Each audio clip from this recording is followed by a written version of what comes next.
السلام عليكم ورحمة الله وبركاته. اللهم صل على سيدنا محمد وعلى آله وصحبه وسلم. Today, I'm going to talk about Cop28, the Islamic connection to Cop28 that's being held in UAE in Expo City. So, how does Islam connect to Cop28? To begin with, what does COP stands for? COP stands for Conference of Parties, and it was first held in 1995 in Germany, and now it is being held in UAE in Dubai Expo City. It is talking about various aspects, but today in this video I'll be focusing on one of the main agenda of COP28 is to talk about ongoing climate crisis around the world. As we see the shift in temperature, shift in climate in the north and the south, what are the factors leading to it, why is it happening, all of this, the discussion discussion about all of this is happening in COP28. Many of the countries' leaders have participated in it to discuss and take the necessary action towards it. How does Islam contribute to it? That's our main idea. How does Islam contribute to COP28? So, to make it concise and comprehensive, Allah says in the Quran, وَسَخَّرَ لَكُم مَا فِي السَّمَاوَاتِ وَمَا فِي الْأَرْضِ جَمِيعًا مِّنْهُ إِنَّ فِي ذَلِكَ لَآيَاتٍ لِقَوْمٍ يَتَفَكَّرُونَ. The translation of the ayah says, He has subjugated for you whatever is in the skies and whatever is on the earth. All is from Him. Verily, in this there are signs for a people who give thought. So whatever we see in the skies, Allah has subjugated it for us. Whatever we see on the earth, from mountains, rivers, sea, everything Allah has subjugated for us. These are the signs from Allah to the people who think and ponder upon these things. And this is one ayah also connects for invention. How does invention related to Quran or Islam? It's simple. Invention is related because Allah has asked us to ponder upon each and every thing that He has subjugated for us, and that leads, when we think about the different signs of Allah, it leads us to a point where we come across something new to our knowledge, and that knowledge leads us to invent or create something out of it. So this is one of the way that leads to the invention. Now, having said that, we need to note down few points from the ayah that Allah has mentioned. Allah has blessed us with all the blessings in this world. If we see right from our house, our office, everywhere we see out through the window, or we go for a morning walk, for Salatul Fajr, every blessing that you see or you come across is from Allah. And the blessings are tamed for us. For instance, for a farmer, what's a blessing? He has a land he cultivates. Allah has tamed the land for that farmer. Why? Because whatever he wants to or intends to implant in that ground that he has, in the field that he has, the field obeys it. The way he waters, fields react to it. It's not that he is doing something, but the field or the cultivation land does not listen, does not want what the farmer wants to do. Right? Whatever we want to do with metal, for example, we want to mold the metal and we form different structures for our different fields. They used things. These all substances that we see on the land are from the land, are tamed for human beings. It is for them, tamed for them. They have to use it for their livelihood. Even from the skies, sky is tamed for us. The moment it's need for rain, it rains. The moment it has to, the moon has to come, it will come. It's tamed for human being. It is for human being, right? So we don't struggle, actually the struggle that we think with the ni'mah of Allah, with the mountains, with the land, with the sky, because it is Allah has tamed this for us. That's why he mentioned وَسَخَّرَ لَكُمْ. I have tamed, I have subjugated this for you. In other place he mentioned وَذَلَّلْنَاهَا. I have tamed the clouds for you. I have tamed the mountains for you. Right? Now, having said all of this, when the blessings of Allah is tamed for us, then now it's a trial on us as well.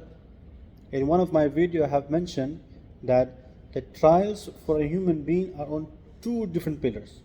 One, it is the trial of sabr, and other is a trial of patience. Sabr, and other is a trial of shukr. So the two trials, one trial of sabr and other one is a trial of shukr. When we have all of these blessings on us, we have a trial of shukr on us towards Allah Azza wa Jal. For all of these blessings that we come across day to day life, He provided us, we have a trial of shukr on that. Now, the least thing, or the least level of shukr that a person can do is to use these resources in a sustainable way. What do I mean by sustainable way? That he should not use this resource for fasad. He should use a resource for the benefit of the society, for the development of society, in such a way that everyone, whoever comes, gets benefit, be it a Muslim or a non-Muslim, regardless of it. This is one aspect that Allah wants from each and every individual, be it a Muslim or a non-Muslim. Use the resource sustainably, right, without creating a chaos or wasting it. It is for every individual, regardless if he is a Muslim or a non-Muslim. But being a Muslim, you have an extra responsibility with being sustainable. Then what is that responsibility? Okay, is that this land that Allah has given us with all of the resources is a cultivation land for us, for hereafter. So the cultivation, the land that we cultivate and we get fruits out of it or vegetables out of it, we don't waste that land, or we do not cultivate that land in such a way that we are not able to reuse it again. Definitely we reuse it again back then, because that's for our survival, right? Similarly, this dunya is a cultivation land for us, for the hereafter, for the life after dunya. So we have to cultivate in this land in such a way, and we cultivate akhirah in such a way that we are able to use the land peacefully without creating any chaos, and our brothers and sisters can also use it with complete benefits from that land. Right? Now, to be more specific, as a Muslim, it's important for us to keep in mind Rasulullah sallallahu alaihi wasallam has mentioned in a hadith, and the understanding from the hadith is such that whatever you like for yourself, you like for others as well. That's the basic understanding from the hadith. Now, how do we see and implement from the light of this hadith? That we, as a Muslim, we have extra responsibility in the light of this hadith is that whatever we love to have for ourselves, a good climate, for instance, we love to have summer on time, winter on time, springs on time, fall on time, everything is on time. We don't want it to be different or something that's not convenient for us, some or climate that make us migrate from place to place because of the climate we can't bear, right? We don't want that. We want a good climate, and everyone deserves wants that, likes that. So this is what our liking.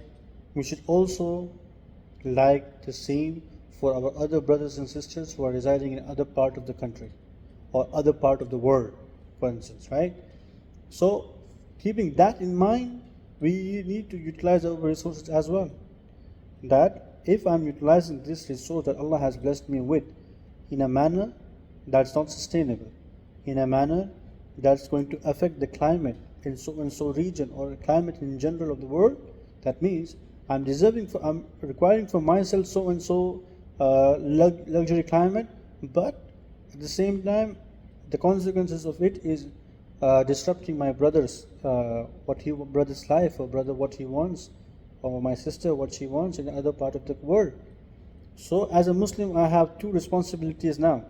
One, a general responsibility that I need to be sustainable in my usage, so I do not waste. Second, I need to think of my other brothers and sisters around the world, right? That my usage or my carelessness in the usage of resources may affect the climate, and my brothers and sisters that are living in a certain part of the country, certain part of the world, may also get affected by it, and that's again a calamity around the world. So as a Muslim, this is also important on us. As a Muslim, it's important on us to look over it. Now, some of the factors that contribute to climate change, negative climate change basically, and the ways which a Muslim can save the effect on it. Now, this is an important part. As a Muslim, what should I do from an Islamic point of view to contribute in saving the climate that's changing very rigorously around the world? What should I do as a Muslim? Now, to understand this, we learn that there's some of the factors that changes climate negatively or rigorously. One is transportation, right? So burning of fossil fuels from this transportation to transport, as we see there, every country is using transport from cars, from trucks, from ships. They run on fossil fuels, right? And this is one of the major contributor to greenhouse gases, which in turn is affecting the climate change. Now, as a Muslim, we are encouraged to go to masjid by walk. Now, this not only increase in our hasanat. We always think in one way that, it increases our hasanat. Every foot we step increases in our hasanat. But it also helps our physical fitness. It helps us in physical health, in terms of our physical health. And it also helps in reducing the emission of fossil fuels from each individual us, from me. So if I go to masjid, that's 500 meters away, 700 meters away, 1 kilometer away, by walk, on its required time, I'm not using any fossil fuels, burning any fossil fuels in my transportation. Hence, I'm contributing somewhere to the environment and protecting the environment, protecting all what Allah has provided me. This is the form of shukr that I can do. I'm protecting my body. That's also a shukr that you are doing by moving your body physically. You are also getting hasanat. You are also helping the environment. So your work is contributing to many other good factors that's helping the society, helping yourself, and it's promoting good thing from you. That's one way we can promote. We can promote or we can contribute to the climate change Islamically. Second one, the second factor that contributes to the rigorous climate change is deforestation. Now, we the rise of industries as such, building up of factories and companies and real estates and builders and constructions that are happening around the world, that they are trying to reduce the forests, they're cutting the many trees. But as a Muslim, how can I contribute to save and to contribute the positive, the contribute to the climate? So contribute to the climate in a positive way is I can plant small trees in my area, or I can plant small trees. I can keep some trees in my house. If Allah has given me a house with a good amount of space, I can plant some trees in it. And it does not only promote or contribute to the climate, but it also helps in giving you a sadaqah. Planting a tree is a sadaqah, and it will become a sadaqah jariyah if people after you uses it for their raha, for their resting, the shade, it is the shade of the tree. If that is a reason for someone to rest under that tree, you are getting a sadaqah jariyah. If the animals are coming and resting on that tree, you are again having a sadaqah jariyah. So it is for a good cause. You are contributing towards yourself, towards a good cause, which is Islamically also sadaqah jariyah for you, and you are doing something that is directly or indirectly or on an individual level that is helping towards the climate, the rigorous change in the climate. We can contribute in these ways. So according to me, I think personally that this is a good initiative that UAE government has taken, and as an individual, we must follow the guidelines that every country has produced, so that produce or stated outlined to help the climate change that's changing rigorously in many parts of the continents. So we need to follow that, and we need to make sure that we are not being one of the reasons or one of the individual that is contributing to this negative impacts. Rather, we are the individuals who are working towards the positive of it. As we are living in this world, we are equally responsible for this world, and as Muslims, we have a bigger responsibility towards it. And I hope this may have benefited many of my viewers. And if you like the video, please like it. You may please like it, and you may subscribe the channel and help promote the good among your friends, families, and in general to everyone. Assalamu alaikum wa rahmatullahi wa barakatuh.